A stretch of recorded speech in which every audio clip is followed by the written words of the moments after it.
Musim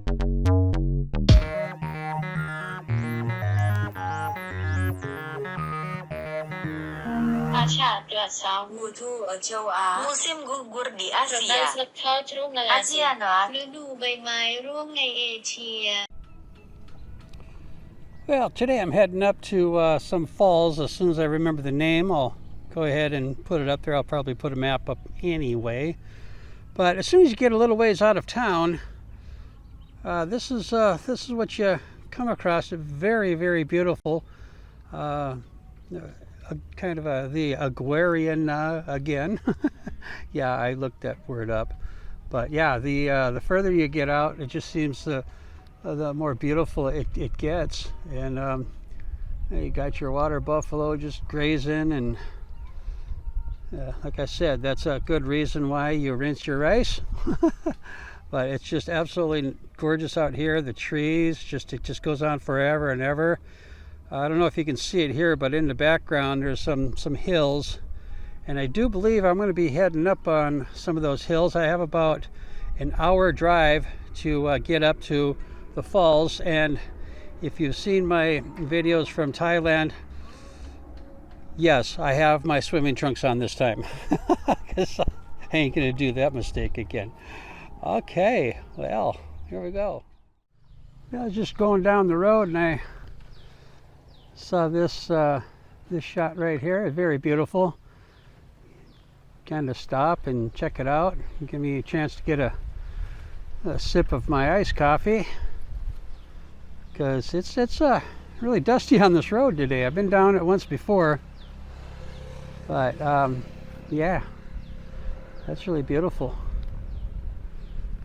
This is a very pretty kingdom once you get out of the cities. The cities are kind of congested. Now, a couple of you guys have asked me, and gals have asked me, about what kind of motorbike I'm riding.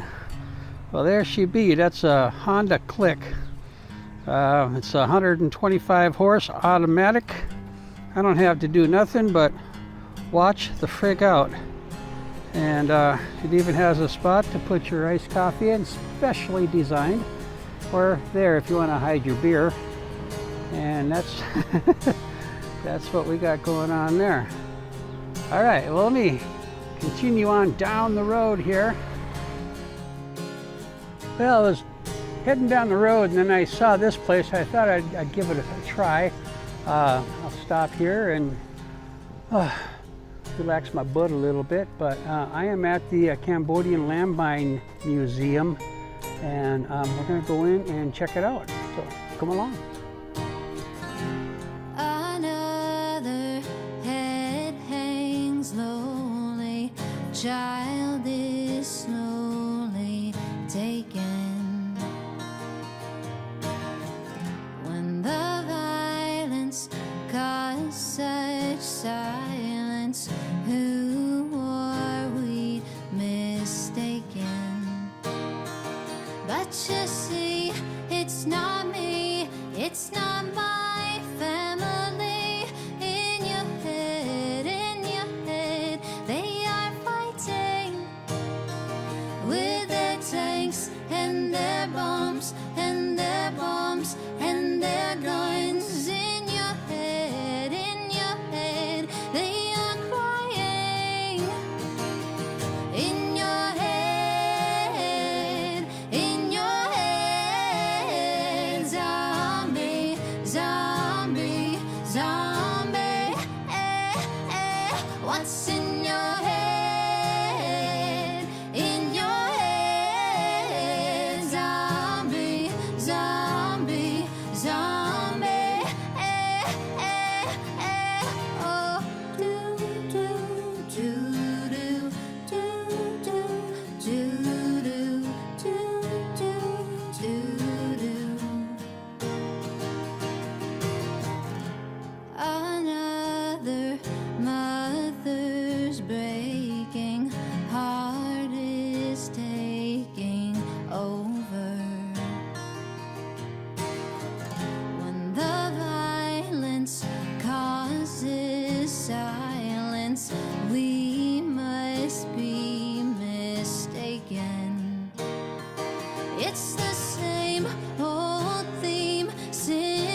Now, I knew when I started editing that video that I wouldn't be able to do it much justice, the Landmine Museum, so I decided to put it to zombie.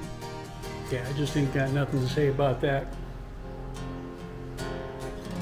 Yeah.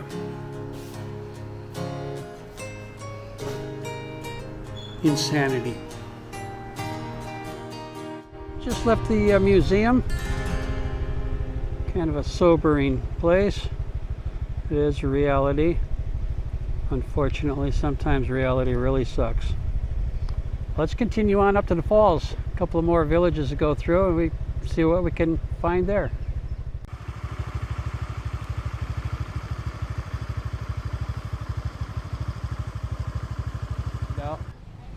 I stopped here to get something to drink. We got a couple of restaurants and some stores. And got myself a Coca-Cola with some ice because it's hot out. And he's gonna like preen himself a little bit. Whatever he is, he's a big bird.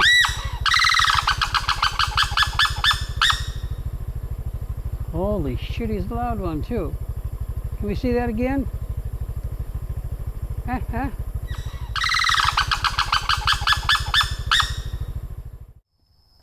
Well, I get up to the falls here, and yeah, it's open and everything. It's only about another kilometer walk, no problem. Went and bought a bottle of water for the walk and got my swimming trunks on and everything. And then all of a sudden they said, this is how much does it cost? This is a donation. Oh, okay, no, that was to park my bike. No problem. And then I go and I said, do I got to give you the ticket here? Because like the parking guy gave me 2 tickets. And he goes, oh no, I need to see your anchor pass. Okay, for one thing, anchor pass costs $37.50 a day. And that's to like get into Angkor Wat. The problem with that is, if you want to go in and see Angkor Wat and really do it some justice, it's going to be an entire day in itself. And the complex, there's several more Wats around, several more temples. It's just not one; it is several. I've heard up to 16. That might be regional now or some shit, I don't know. But yeah, it would take you 3, 4, 5 days just to do some of the very nice temples any justice. And then to ride another hour up the mountain here. Well, it's not too much of a mountain. To go to the falls. Now this is the 3rd place I've been to that required an anchor pass. A little bit too much, in my opinion. A little too much. Okay, hey, I want to just show you something that I don't think anybody's ever showed you before. And I am at a very unique place right now, and it's called the world's largest roundabout. Okay, check this out. Yeah, that's a roundabout. You go around it like 3 times and that's a friggin' half a mile.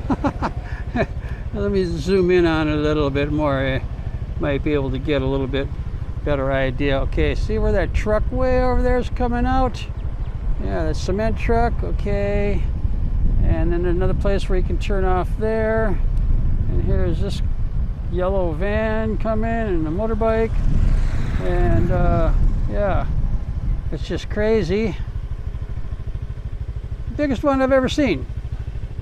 Just thought I'd show that to you. Oh boy, I had to get off of that motorbike for a while. My butt's falling asleep. Oh. So I thought I'd take this opportunity to show you a couple of traditional houses here. Out in some village, I don't know which one it is. I came up this way once before and I took that road up there off over to Highway 67. I'm on Highway 66 right now, heading down to the main highway number 6. And I'll head back into Siem Reap from there. But yeah, had to take a break. Definitely.